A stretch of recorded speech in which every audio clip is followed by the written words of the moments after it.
Looks like we're live on Facebook. I'm going to share a slide here to get us started.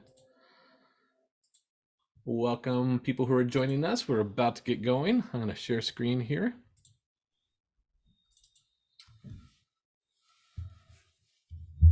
Give us a 5-second start here. And with that, let's get underway. Hello, everyone. Bom dia, bom tarde, boa noite. However you want to say it in Portuguese. Welcome, TCKs around the world, especially those from Brazil and other Portuguese-speaking languages. My name is Brett Taylor. I'm with Interaction International, and I'm joined by my colleague, Cheryl O'Brien. And we like to call her our favorite Disney princess. There she is. We have special guests today, and this is going to be a little bit off the hook today. We're going to see how this goes today, but we are joined with two fantastic guests and a translator. And if you have not done Zoom translation before, neither have we. So we're figuring this out. But technically at the bottom of the screen there, if you want to listen to it in Portuguese, our friend Laila there has a channel so you can switch your audio so you can see us but hear her translation, and she's doing that live, which is the hardest thing in the world to do. So respect to Laila there. Our guests though today are Timoteo and Daniela, and they are with Philhos, and we are going to be talking about TCKs, especially from those hailing from or passport culture of Brazil, and just talking about some of the unique situations going on being from that background. So Cheryl's going to introduce them more in a little bit, but if this is your first time joining us, welcome. This is our 6th season of TCK Live. We have, I just counted up, 39 episodes already, and we are just so grateful for you guys who join us live and participate. You give us some shout out and love, and if you're on live with us right now, type us up in the comments. Where are you joining us from? If you're from Brazil, tell us where in Brazil so that Timoteo and Daniela can feel the love there, and you guys can feel free to write back. But let us know where you're joining us from. If you're on Facebook Live, we'll be Cheryl's going to be watching your comments there, so feel free to write some questions and stuff there. We'll get there. And if you're on Zoom here with us, there is a Q&A button down there. If you have a question for our two guests, we would love to have you submit your questions, and we'll bring them into the conversation. So thank you all for joining us. Cheryl, can you introduce our friends before we get rolling into this? Absolutely. First, we have Timoteo. I hope I'm trying to get my Portuguese on. He was born in Brazil. I'm not even going to try to say where he was born, except for Brazil. And he spent his childhood there, and then moved with his family to South Africa, and then eventually to Lebanon. He loves reading and writing, and today he works as an English teacher at an American school in Beirut. He has been with the MK member care team of Brazil for the last 2 years. Daniela was born in São Paulo, and she lived in a native Brazilian tribe as a preschooler, and then the rest of her life she spent as a pastor's kid. She loves coffee. Yay! We're automatic friends. And she loves traveling. She is also a psychologist, and she's been working with the MK member care team of Brazil since 2018. So pre-pandemic. Yeah. And welcome. We like to do a little thing here on TCK Live, and we like to find out what you're drinking today. So Timoteo, what are you drinking today? So I'm drinking something called sahlab. It's sweet milk pudding, and it's drunk usually here in Lebanon during cold seasons. Now it's warm, so we don't usually drink it, but I'm just drinking it for for the sake of it. It's a very sweet, tasty drink. I want to try some. What are you drinking, Daniela? What's in your cup? I have 3 drinks. Just regular water. Then I have an acai smoothie, which is a very Brazilian thing. And then I have a sweet iced tea that's a Brazilian tea, kind of like Arizona tea, but different. It's like a Brazilian tea that we only have here, but they've transformed it into a fuzzy drink. So quite interesting. Nice. Many drinks. Brett, what are you drinking? Well, I decided to pull out my MK Caregiver Summit cup, and I actually made my own smoothie out of strawberries and blueberries and bananas, and I think I did all right today. I'm actually pretty pleased with it. But no Alright. acai. No acai acai. today. And I've got some coffee. So I help add to the coffee poll, and it looks like coffee and tea and chai take the day again, and they win. Water, sorry for you. You're just in the back with the juice and the smoothies. So maybe you can win again some other time, water. Love it. Thank you. Hey, as we're getting started though, let's wanted to remind you about some opportunities of upcoming TCK lives, and here's what we got coming up. October 5th, Christy Seal is going to be talking about preparing for universities, majors, and dealing with finances. And I know a lot of people looking for their kids graduating college have a lot of questions on that. Christy from KC360, amazing. A couple weeks after that, we've got setting standards for TCK care. And this is the TCK care accreditation. Members are going to be coming and talking about this. I'm really excited about this. I think it's going to be a game changer for TCK care and MK care around the world. And then we've got education. Dr. Karen Warble is going to be coming November 16th. We had a cancellation there, so we're going to be filling that in soon. Stay touched. And Megan Norton is releasing a new book, and she's going to be talking about adult TCKs learning to belong beyond borders. Also want to let you know, Cheryl, about foundations. Sure. Foundations for organizations caring for their MKs. Brett and I are teaching that October 6th through November 3rd.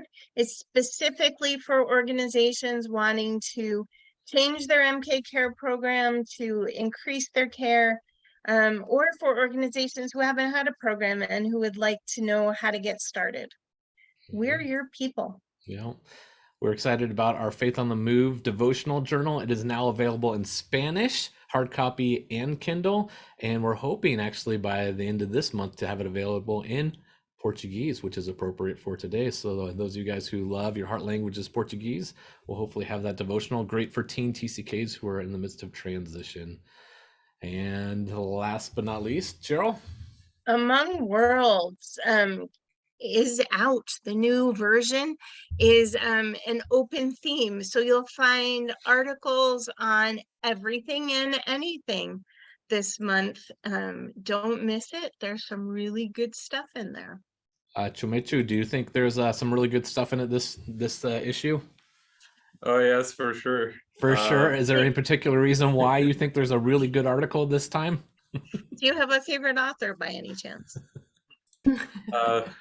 I wouldn't put myself as a favorite author actually, but I did write a story and snuck it in among other articles. It's actually a fictional piece that they accepted to publish, and it's a story reflecting experience of what we'll talk about today, the experience of Latin Americans in living in the Middle East, or just TCKs growing up in Lebanon. This is the subject of that story I've posted. Yeah. So he's an author, and you can read him in his article there in Among Worlds. So check him out there. Well, I think we're ready to dive in, Cheryl. Are we all set? I think so. We are having some technical issues on the back end, and I'm going to ask Cheryl live here on the fly to see if she can fix it, because she's got host power right now. Apparently the chat is disabled, and so I don't know if you can go in and see. Oh, you know what? I think I was just able to fix it. All right, everybody, try now to see if that chat's working. As I asked Cheryl to fix it, I think I did. Let us know where you're joining us from. I know we have some guests from, oh, hey, there it goes. Oh, Lisa Harrell from Panama. There we go. So let us know. We've got people from Costa Rica. Hola, buenos dias. or actually Buenos Tardes time zone there. Sorry, that's going to really mess up Laila as I speak Spanish and she's trying to translate there in the Portuguese. So let us know where you're joining us from. And I see Ali there and some others. John Barclay, you are a crazy man. You're in Australia, I think. I don't know why you were doing up at this time zone. So But we're anyways, glad you're here. we're glad you're here. Everybody, you're always welcome here. So good to see some regular friends there. And we've got somebody joining us from Senegal too. Oh, So, fun. We got Africa there. on Facebook. Is it on Facebook Live? Fantastic. Well, Yeah. welcome one and all. Well, let's dive into it. I apologize. I got a little cold and I'll try not to sniffle on y'all too much today, but I see Minnesota here is represented as well. Welcome. Let's dive in. So first of all, I think it's important for context, and it's a confusing thing, at least in American context. When we use the word Latin, sometimes there's misunderstanding and we're not sure how to apply it. Some people say Latin America and they think maybe that's just Central America or Spanish speaking countries and stuff like that. Daniela, can you tell us, when we're using that word, and especially in context today, what does that mean? What does Latin America mean, and what does it include or maybe not include? Well, Latin America includes all the countries that speak Spanish and Portuguese that are in the American continent. Very good. So just simple and straightforward that way. I had the misunderstanding previously that Well, actually, I'm sorry, pardon. It's actually the Roman Romantical languages. So French would be part of that too. Like Haiti would be part of it. That's right. Haiti as a Portuguese, French, and so it still be part of Latin America, even though it's in the Caribbeans, right? In French Guyana. And French Guyana and North North oh, well, to my South map America. there, South America. I'm like North, South America. There we go. Fantastic. So that's what we're referring to. But actually, in this episode, our two experts here, our fantastic guests, their background is more rooted in Brazil, and so we're going to focus a little bit more on Brazil.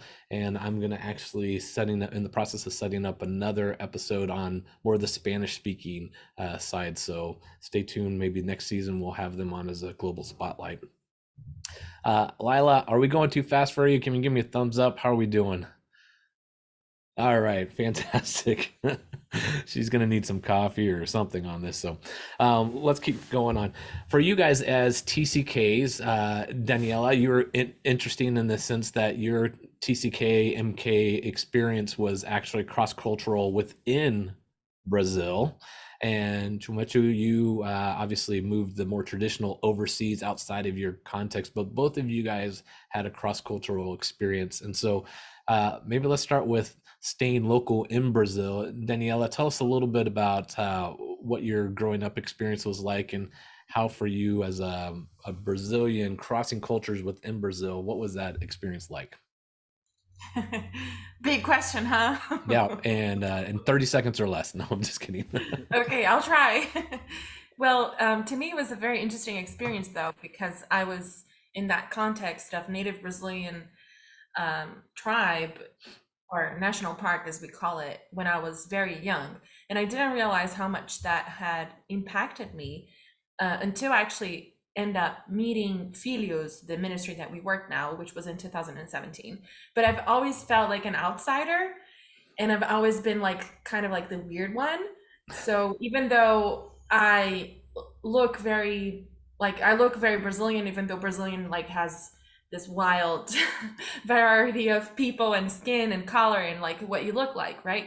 But I never really felt like 100% Brazilian, and I didn't understand why until I actually understood, oh, it's because I had that experience where I lived with the native Brazilian people that didn't speak Portuguese, and they were not like me. They didn't look like me, but at the same time, I was a young child, so I did connect with them and I did feel a part of them. Yeah. So ethnically, you were very outwardly different than I don't know if the correct terminology is Amazonian tribes you were working with. Yes. Yeah. Mm-hmm. It is. Well, it's because it's not only in the Amazon, but it is the north part, but also to the south where I was, which is like more in the middle of the country. But yes, in the more like in the rainforest, I guess. Yeah. And so different languages, different cultures, different food, everything was a different experience for you there.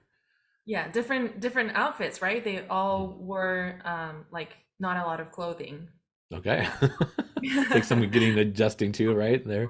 Um, and Yes. then Chumachu, your experience was growing up and living. What years were you in Lebanon? So I was in Brazil up until when I was around 13 years old. And then that's when I first moved to South Africa and then to Lebanon. And in Lebanon it has been for 10 years now. I've come and I didn't leave. I didn't return to Brazil fully ever since. But the experience of a Brazilian generally is there's this positive approach, this positive immediate approach to when people notice I'm Brazilian, when they realize, and I tell them, they think of football and of samba. So there are those positive connotations that are necessarily political, as opposed to what some people from the West might experience. So more recently, that there are more political associations, but at first it was mainly those positive ideas: football, samba, Yeah. and my looks were always puzzling to people. So here in Lebanon, people look at me and they think I'm Egyptian. Uh-huh. I've had even Egyptian people think that I was Egyptian, and Maybe you need to this talk to your parents. There was an adoption or something involved, or yeah, it's just the skin tone, yeah. and I'm a lot darker. It is surprising to me, but I'm a lot more darker than local people here. While in South Africa, I was a lot more lighter than most, and over there they didn't know if I was white, if I was colored, if I was what I was, and then I started considering my skin color and thinking, oh, what color am I? I Now, like to say in it's Kenya, they cafe have yellow. a terminology for foreigners and specifically more white people. They say Muzungus, which means like white people. And did they, what in South Africa, what would they call you there? Did they have a same terminology there that they would refer to you as, thinking, throwing you into that lot, or how would they refer to you? Did they have terminology for that? I don't think they really fit in. They were happy to just put me into an outsiders category, and then once I said I was Brazilian, it was it settled it for them. So you're part of this new category of Oh, Brazilians.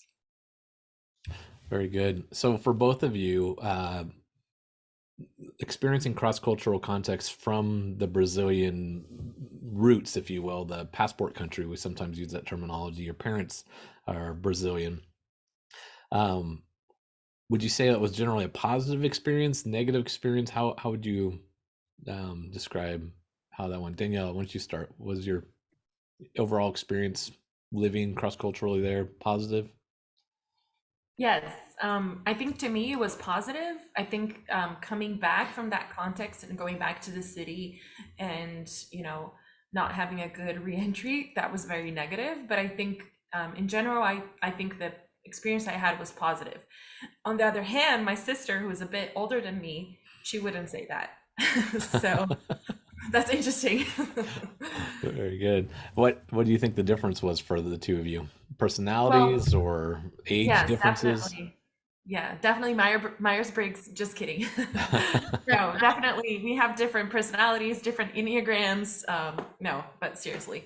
Well, I think it was because she was a bit older, so she knew what she was giving up when she went to live in the tribe, and I was younger. So Mm, to me, it was just like really fun, to experience the forest, to go and take a shower at the river and, do all this stuff and go and walk, um, with little clothes and just go and pick wild berries from the forest. So oh, to her, she knew what she was giving up. So yeah, I think she was relieved when we left. And I wasn't. Mm, It was like more of a loss to me when we left. So yeah, that was wow. a huge difference. I think, and we talked about in TCK, MK circles that the difficulty of moving with older adolescents, especially, and because they know what they're giving up, and so similar experiencing there in Latin America. For you, Chumacho, your experience both in South Africa and your moving around and stuff was, you say your TCK experience was a positive, negative one? I would say there was a mix of both. So there were positive experiences, there were negative ones. It's that sweet and sour Hmm. mix that TCKs usually carry. So positive, um, I I've learned a lot in terms of belonging. I've learned different languages, and I've I've created friendships all over the world, literally. In I can look at the map of the world and point out countries spread out all over the place that I have friends in. Um, but at the same time, I've had a lot of challenges with adapting to school, the schooling system, both in South Africa and then in Lebanon. They were very different than anything I was familiar with. And then I needed to learn new languages on top of learning the academic content. So first needed to get adapted with English, and then um, transitioning to Hmm. English, but at the same time hearing Arabic in the classroom. So all of that was difficult, and the baggage that it carried is that now my schooling experience is, and it's different than what one would have in Brazil, and um, I I cannot simply go back and put that into and try to translate what I've done overseas to Brazil. It's more challenging, and at the same time, the distance is a big difficulty, or it's a big hurdle, because from Brazil to Lebanon, it's far. It's not an easy trip, or a trip that one can do very often. Although And I bet so, Daniela would say her trip to the tribes out there was not exactly an easy trip either. I'm guessing it No, was. not at okay, all. yeah, Are we going to compare wars? Well, it was harder for me to get there than it was for you. Well, I was Oh, 3 plane trips and a helicopter ride, and I had a canoe ride. So exactly. I think I win. yeah, just a bit more expensive on this end. that's fair. That's fair. So yeah, it becomes harder to maintain friendships over a long time, and to keep in touch with people. There are several people who have just come and gone in my life, and it becomes something painful, something you do need to deal with as losses Hmm. that can affect you emotionally. Yeah. Um, we touched on this a little bit, and I mean, experiencing loss and grief. These are all things that TCKs we've seen over and over again experience, and depending on where your sending country is, sometimes it flavors it a little bit differently. Your experiences, your loss, your ability to travel, your ability to stay connected. You guys are part of Philhos. I think I'm getting close to pronouncing that correctly. You're on the leadership team with that. Daniela, can you tell us a little bit about that leadership team and what that's about, and what the goals of that are? Yes. So Philhos Ministry is a ministry that is the national Brazilian member care team for missionary kids in Brazil. And we are interdenominational, and we are connected with a lot of organizations. So it's part of like the Missions Association of Brazilian missions agency working cross-culturally. Oh boy, Mhm. that's a lot of words, That but is. yes. So yes, so we have some resources, and Philhos is responsible for some resources. We're responsible for having an MK encounter every year. So during the pandemic, we didn't have one. We had only online Mhm. gatherings, which was good during the pandemic. But this July, we just had our first encounter back from the pandemic, so that was good. And so, just to But we also, clarify, Encounter is an in-person kind of camp seminar for TCKs from Brazil yeah, to get yeah. I together. don't know why they use encounter, but I would use camp for sure. But they use encounter, so I'm not sure why. but it is a TCK camp, or missionary kid camp. Yes, I'll type the name of the ministry. Yes, and so we have a leadership team, and then we have also people that are connected with this ministry. So I'm part of the psychologist team, which now we're calling ourselves like counselors. So we have some counselors that are connected with this ministry, and then throughout the year we also try to get connected with the MKs, and we try to have trainings that people can learn more about MKs, and like people from different agencies or parents.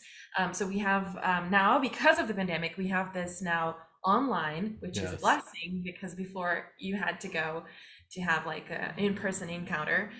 So now it's actually better, because now people from different places in the country, because Brazil is quite big, but also people that are not in Brazil can come and join and learn and have their training in learning more about TCK. TCKs, which I love. And I love all that Philhos is doing and how it's interconnected. It's not just singular focused in one missions, but it's broad based. Alicia Mercedo and Josefran, I believe, are part of the leadership team as well, and they have really done. But while we're talking about this is still a little bit more of a newer movement and organization. Is that right? It's not like this has been going on for 30 years. My understanding is it's just really come onto its own within maybe the last few years. Is that right?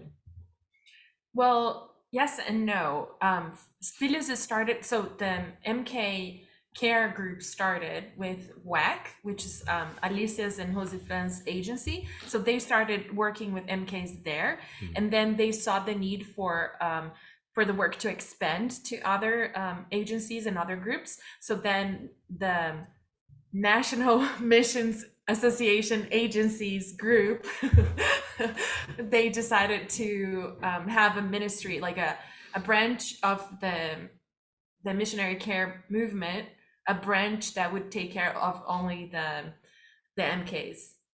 So that happened in 2009, I believe. Yeah. So Alisa's watching. Don't be mad with me, but I think it's misrepresenting. I don't think she's on here, so you're safe as long as she doesn't also watch the recording that will be available later. Oh, she will. I love you. She will watch it. Oh, fantastic. Well, let's travel back in time again, though. We talked about a little bit about your experiences crossing cultures, and for TCKs, generally the stereotypical TCK was from a white Anglo-Saxon country going to a place where culturally the visual differences were significant. TCKs from Latin America and Brazil, sometimes, like Timoteo was explaining, you can kind of get mistaken, or you blend in a little bit more outwardly. And while some of the TCKs I've known, like in China, they get tired of always being asked to have their picture taken because of them standing out and is seen as really exotic or neat. Sometimes Latin American TCKs can kind of blend into some of these contexts. Is that a good thing? Is that a bad thing? Talk to me about the pros and cons about being mistaken or blending in a little bit more. Is that for Timoteo or for me? Yes, the answer is yes. And what are you hearing others in Philhos saying about that? Timoteo, why don't you start? I know you said you've been accused of being an Egyptian a few times, but is that a good thing? Is that a bad thing? Yeah, so again, I would say that the challenges are different in that case. Definitely there is an advantage of blending a little bit more and not standing out. I've been told before, I don't look Lebanese either, or I don't look local. But some people do need to ask first. So sometimes I can blend. And so I have been, so for looking like Egyptian, I've been asked several times to show my local papers. And then when they realize, oh, you're Brazilian, okay, you're free to go.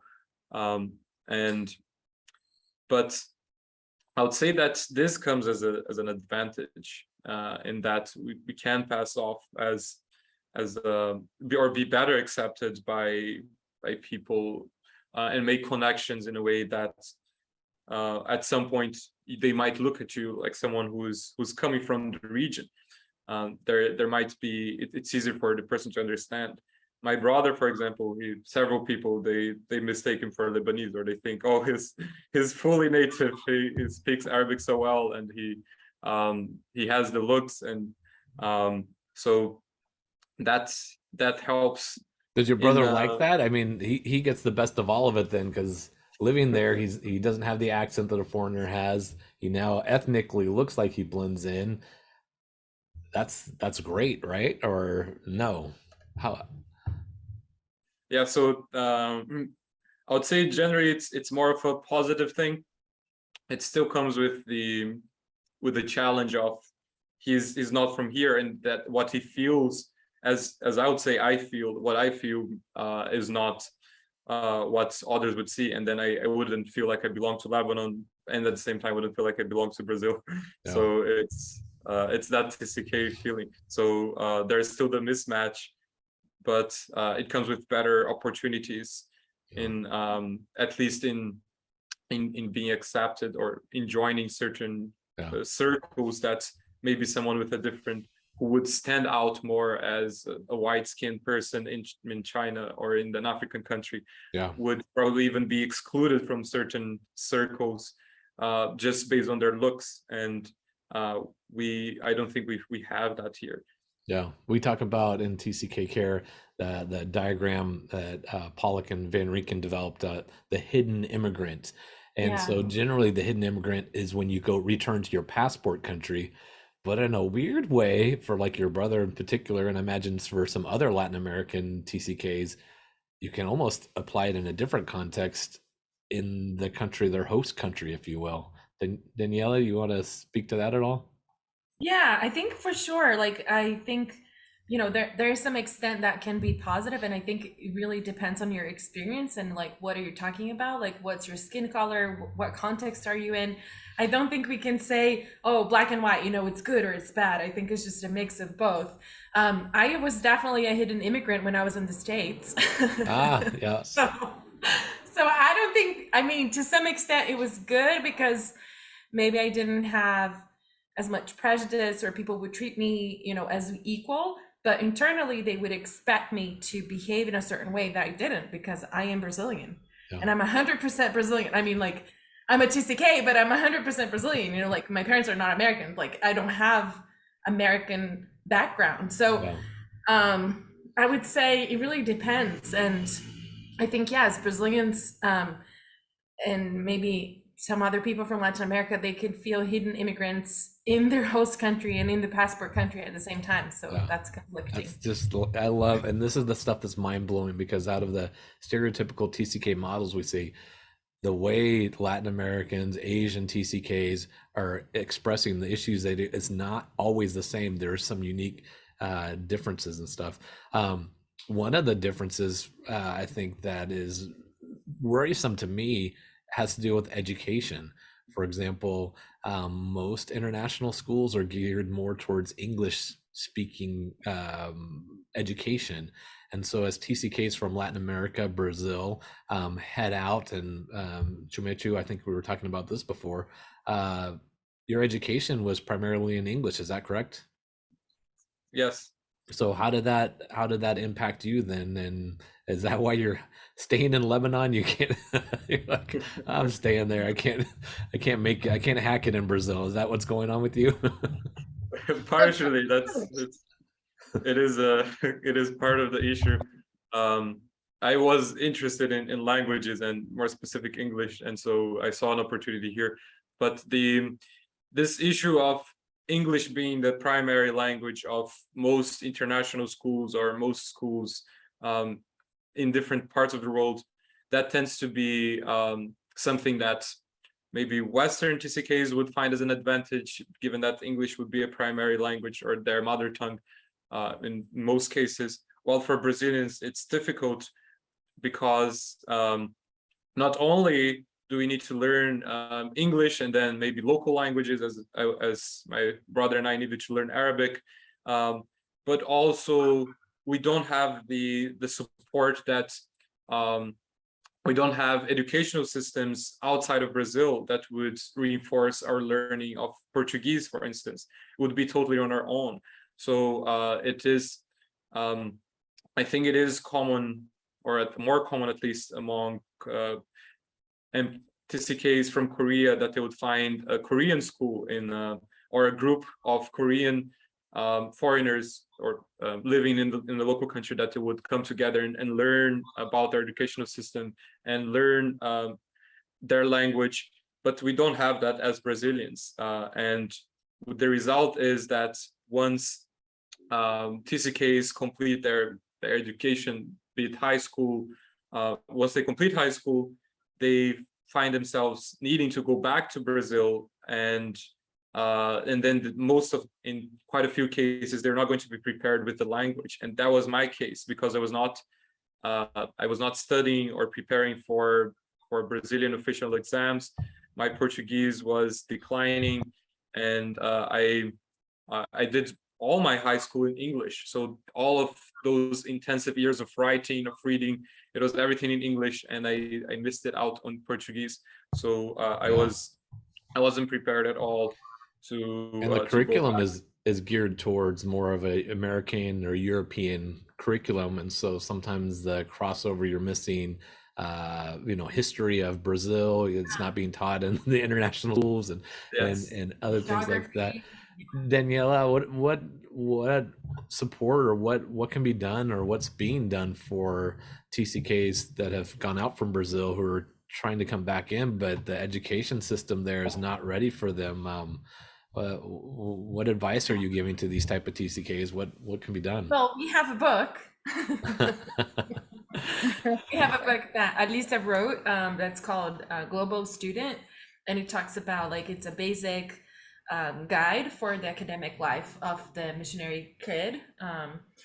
But honestly, I think it involves a lot of the agency and the parents also to be very disciplined and mindful that their kids need to have, like, Portuguese lessons, like extra lessons in geography and history, because writing and reading in Portuguese academically, it's something that they will need if they want to come back to Brazil to go to university. And like we've talked about, how the influence that international schools have on the kids is not only because it is everything in English, or I don't know, in German or French, but also, like, everybody, like, the system and the culture becomes very different. So people are immersed in that context, and sometimes Brazilian or Latin American kids, they will think, oh, I want to go where my friends are going for college, or I want to go, to study in Europe.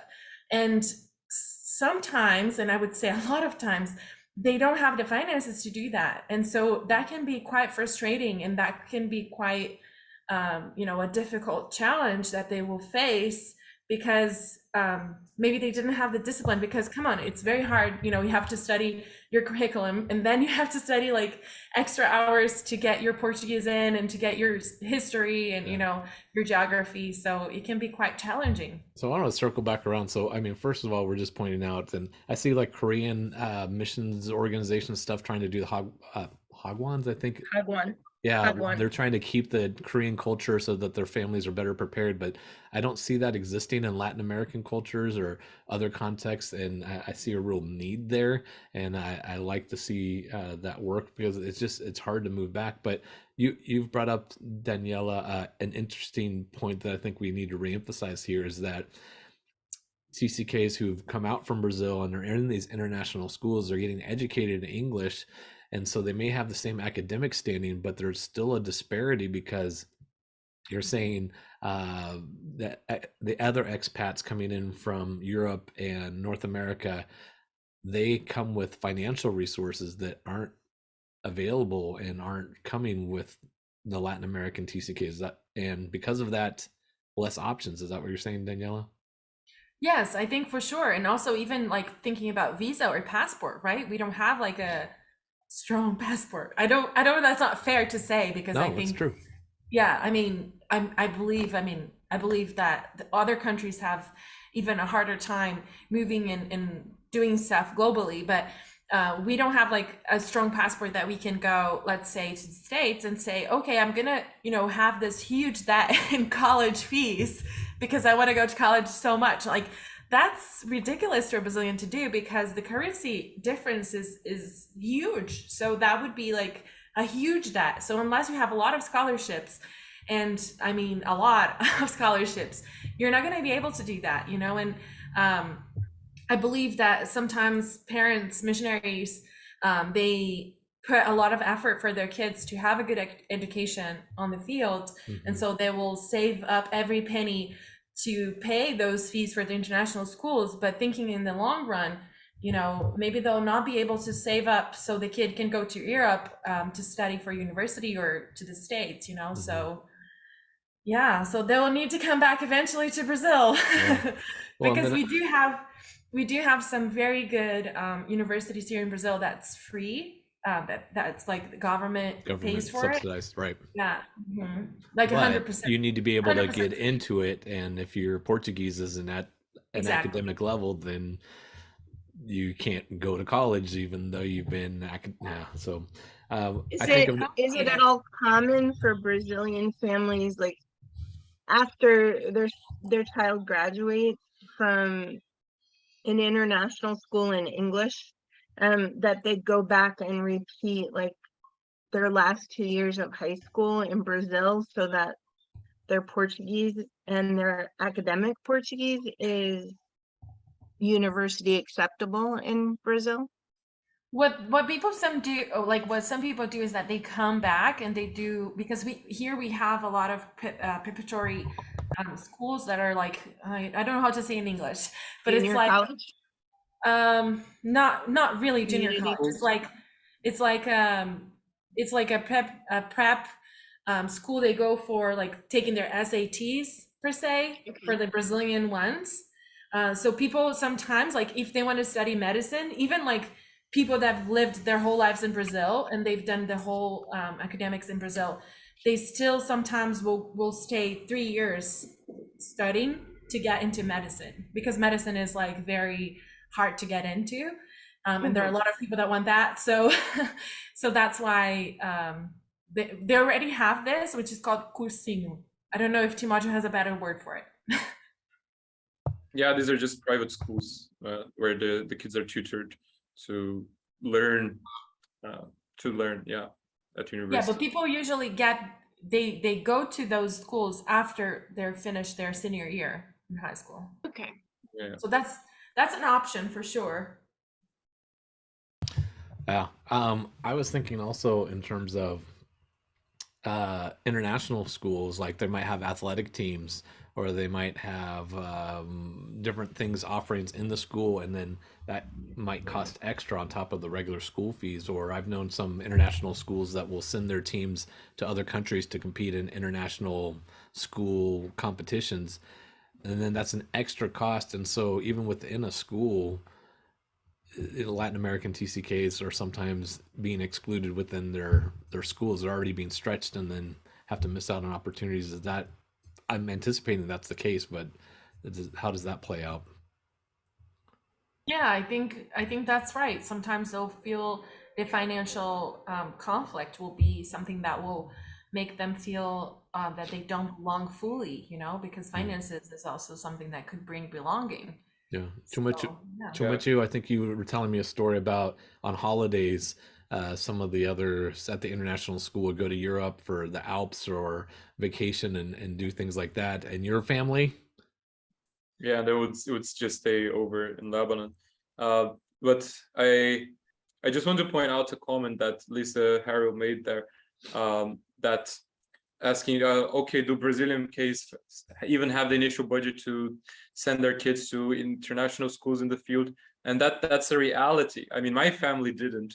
I didn't go to an international school. I went to an evangelical school, which was private. So, but it was still somehow local in the sense of what it did. So there were quite a lot of students there who had multiple nationalities, but the general sense of it was local or Lebanese. And this is why I was constantly hearing Arabic in the classroom and had to learn the language. And that's that adds a layer of need. So usually when Brazilian MKs don't go to international schools, they need to learn extra, or they will go through extra hurdles in terms of the local languages, the local curriculum. And when they do go to international schools, there are additional challenges, as in, can they keep up with the life standards of the other students?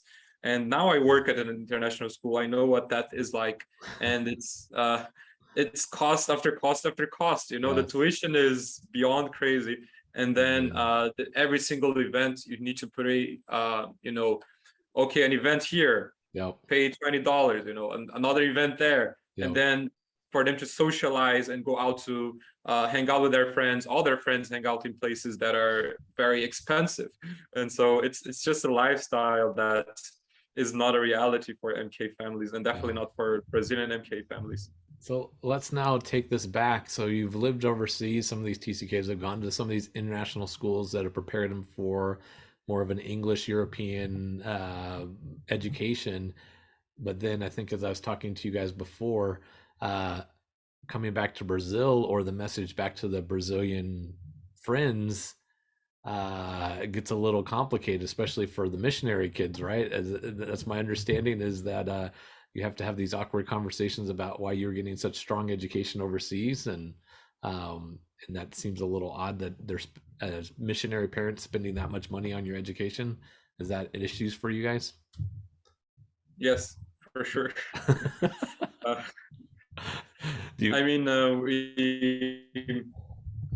it became an issue, like in my family specifically, after university, because it was an expectation for that my brother and I would go back to Brazil and have education there, and no one really in the view of someone living in Brazil, it just didn't make sense for us not to go back, because we would have education for free, and because we would it's our home country, so the concept of a hidden immigrant is not well known.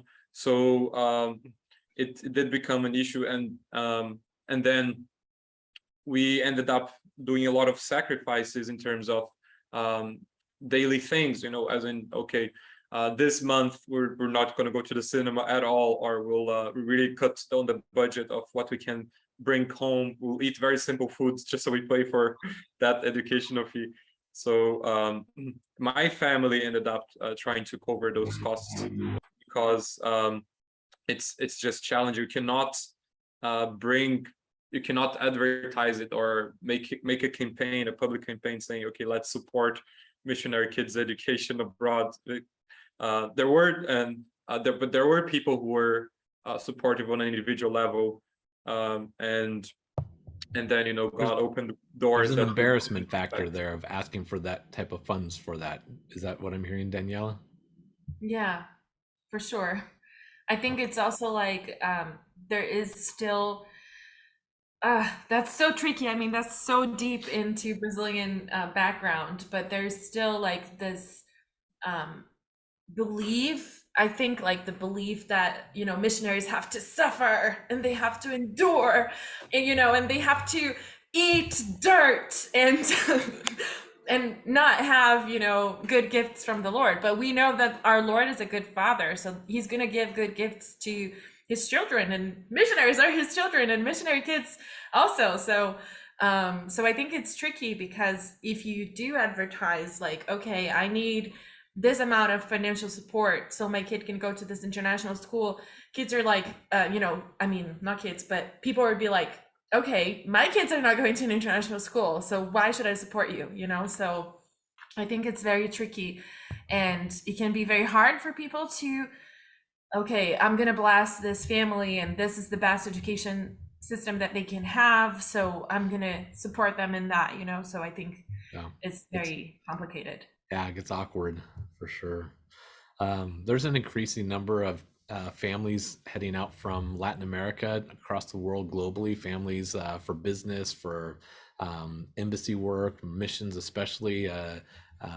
some of the places missionaries from Latin America can get into, traditional European and North American missionaries can't get to. So it's a big trend I've seen lately. More and more are going that direction. Do you find Brazilian churches and people there? What is their understanding of TCK, and is it something that when you come back you're welcomed well, or like in Korea sometimes the TCKs or MKs are held up in a very high regard, and they're almost treated as saints, and that can be hard in a different way. In Brazil, do you come back and you have to slide into the back row and you just kind of keep a low profile, or how does that work for you? How do you find the Brazilian churches receptive to returning back home? Do you want me to answer? Sure, why don't you start? Timoteo, you can think it through and follow up. Yes. Well, I think to some extent there is still the vision of like missionaries are heroes and missionary kids are heroes as well. But I think people are becoming more and more open to, okay, they're just people and the missionary kids are not, missionaries necessarily. But I would say that people in Brazil still know very little about TCK. Our ministry, like you said, oh, your ministry is quite young, and it is quite young, but we actually only had like this boom of people knowing about Philhos because of the pandemic.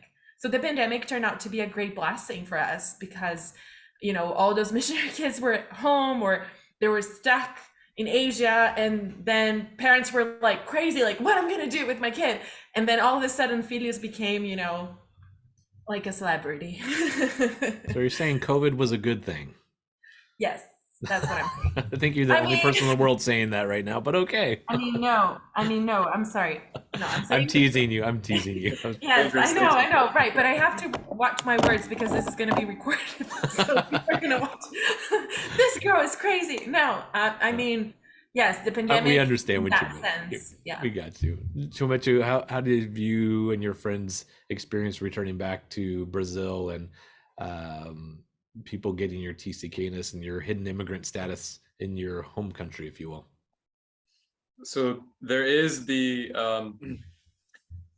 this general view as well that MKs or missionary kids are extra saint. They carry around this mission that they're missionaries like their parents, and that they're walking with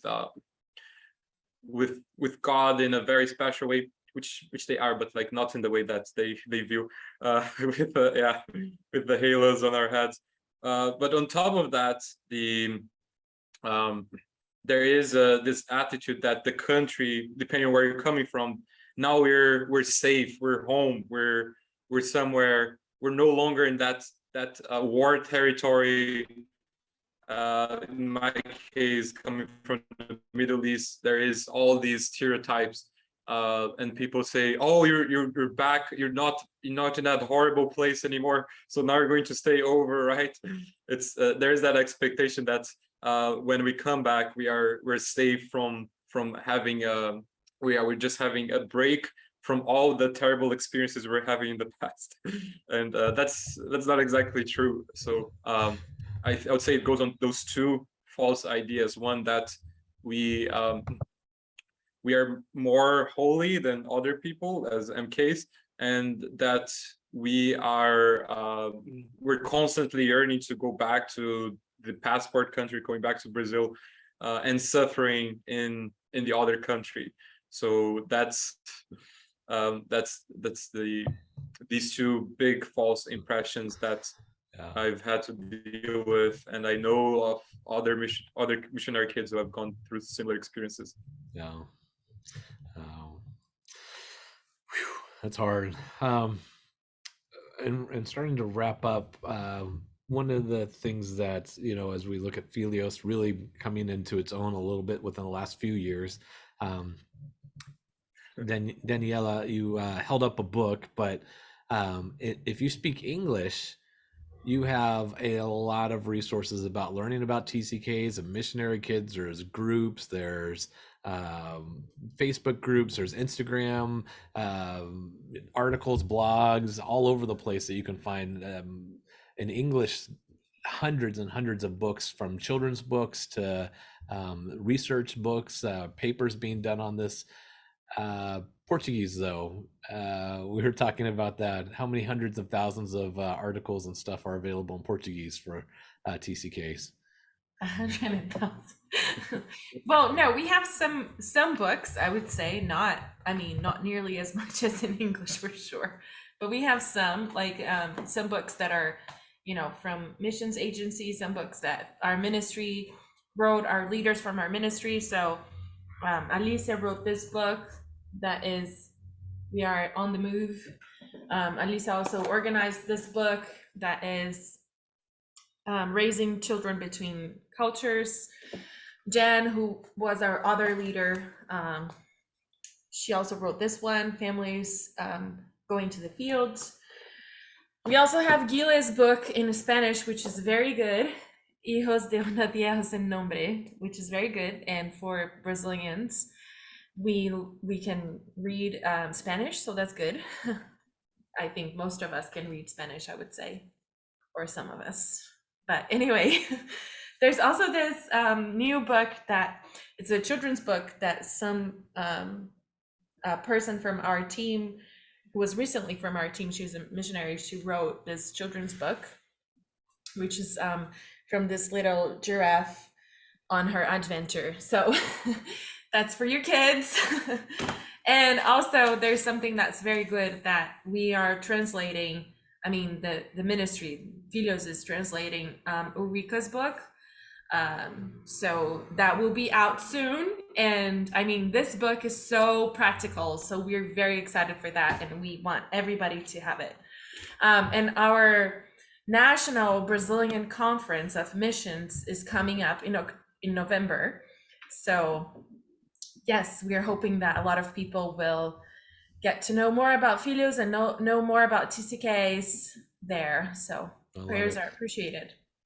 For those of you guys who are with us on Zoom, and maybe Cheryl, you can dump that into the Facebook live feed. All those books you just mentioned, I dropped that into the chat there if you're interested in resources for in Portuguese. Cheryl's going to drop that into Facebook Live there. But at the end of the day, the resources are fairly limited, and it would be great to see additional options. But then we end up with the conundrum again, is getting resources into Portuguese, while oftentimes TCKs from Brazil are being educated in English. You were talking about at your retreats. What language do you use in your retreats, your Philhos retreats? Yeah. Well, yes, we try to, and we also teach that in our training. We try to maintain Portuguese because we believe that Portuguese is our heritage and it's an important language that people should keep. So that's our main language in our camp, but we do speak English when kids understand better English, or they feel better to communicate their feelings in English. So it's tricky, but I mean, when you're thinking about books, we're thinking about educating the families. So the missionaries, the Brazilian missionaries, they will speak Portuguese, and that's their language, right? Yeah. I don't think you included this in there, but Alicia was telling me about a book that I thought was fantastic. And while most of the time it's inappropriate, I know, but we kind of, as English speakers, think, oh, we have so much more and we have so much to offer you, and it's like we need to pass on to you all of the great things we've learned and done. But then Alicia was telling me about a book that's in Portuguese that was written, letters written by missionary Brazilian, moms. yeah, to newer families going out, telling them, don't sacrifice your kids, and your kids are important in the ministry. And I thought, oh my gosh, that does not exist in English as far as I know this. And it just sounded like a very impactful and powerful book. And so once again, I think there's the mistaken belief that, we just need to get you to translate all of our books. That's not what needs to happen. There's different needs, I think, in Portuguese speakers need to have. It needs to be framed differently. It needs to be culturally appropriate. and yet there's some things that I think we need to bring this direction too. Alicia got mad when I suggested that. She said, "Oh, but you guys have so much already." I'm like, I know, but You want everything. you guys have Yes, everything. I don't have that book, but you're right. I know what book you're talking about. I Yeah. can send the name later. There you go. So we'll put that Can on you the link. Yeah, Cheryl. can you put your does Philhos have a website? We have a website, which is the Missions Association agency website, like, but we don't have like a specific Philhos website yet. We're Okay, not very there's technological. somebody asking for a way to give information to Brazilian students in Africa about how to connect with Philhos and with Yes. Encounter. Yeah. So Lisa actually just put the website right there. Thank you, Lisa. That's very nice. And you can definitely see there the camp is going to be advertised there. But Okay. we do have an email. We do have WhatsApp because we work a lot on WhatsApp. So we do have like a WhatsApp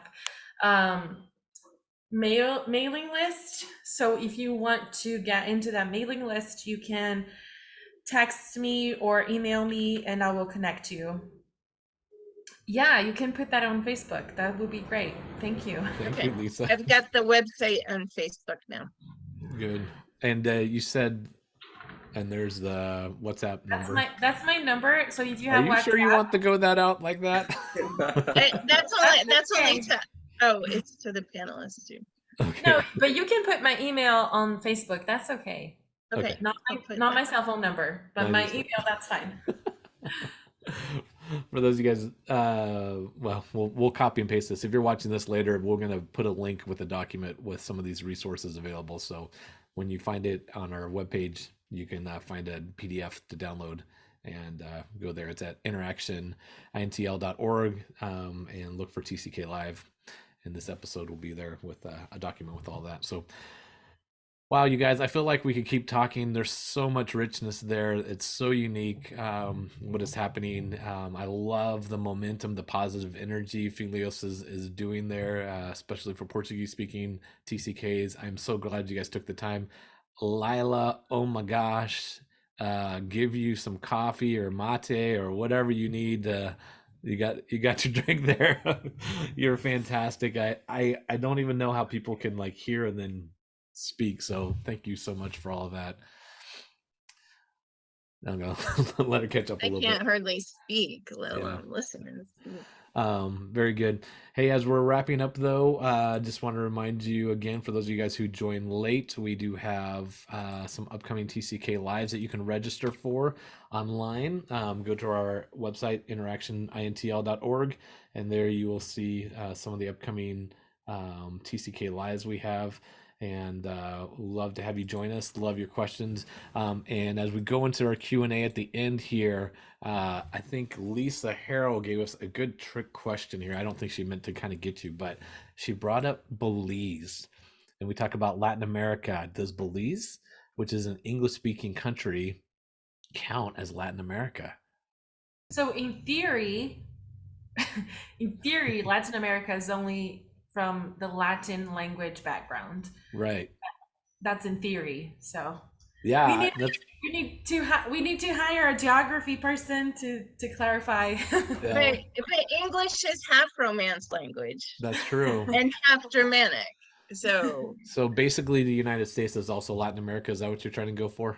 No. I know our friend Lynn, for a while she was trying to teach me to say Ibero-America, to cut out any of the French English kind of speakers. Yeah.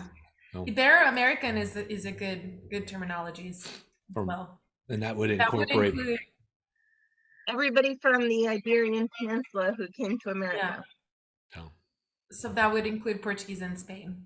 Ah, very good. So it cuts out Belize and the French-speaking countries. Oh. Well, fantastic. And the Dutch-speaking countries, right? We have one more question, and actually, there's a question I meant to ask earlier, and I'm not sure that see what you guys get. Any idea on the number of Latin American TCKs, domestic and international? International mean those heading outside of Brazil, and domestic like yourself, Daniela. Yeah. Any idea what the number of TCKs from Latin America would be? From Latin America, no, but from Brazil, yes, because we have a research that, like an estimate that is actually going to be published soon. But we have from the last one. So from the last one, I don't have the number of MKs, but I have the number of missionaries. So we have 15,000 missionaries that are going out from Brazil. From Brazil, and so Yeah. you got to figure at least a few of them have kids going with them. So Yeah, probably more than half. yeah, and probably several of them have more than one kid too. So very good. International schools. I'm just reading this last comment that came in. Yes, thank you, Joni, for sharing that, passing along these resources and ideas. So thank you one and all. I think that's all we have time for today. Again, thank you so much for coming and sharing with us your experience and what Philhos is doing for Brazilian TCKs. So excited about that. I'd love to see that continue to grow and change. Everybody else, thank you for joining us. Daniela, Timoteo, and Laila, if you could stick around for a little bit after we kick everybody else out. Don't go. We'll connect a little bit afterwards. But thank you for joining us for another episode of TCK Live. We appreciate you guys. Love your comments, feedbacks, and suggestions. And we hope to see you next time. Bye. Muito obrigado. Good job, Lisa. I actually Thank you. Thank you so much. It was an honor to be here. Yes. It was an honor to be here. Thank you for the invite, Brett and Cheryl. Thank you so much. Absolutely. Thank you, Laila, so much for. So fun to have you. Yes. Lila is like my new hero.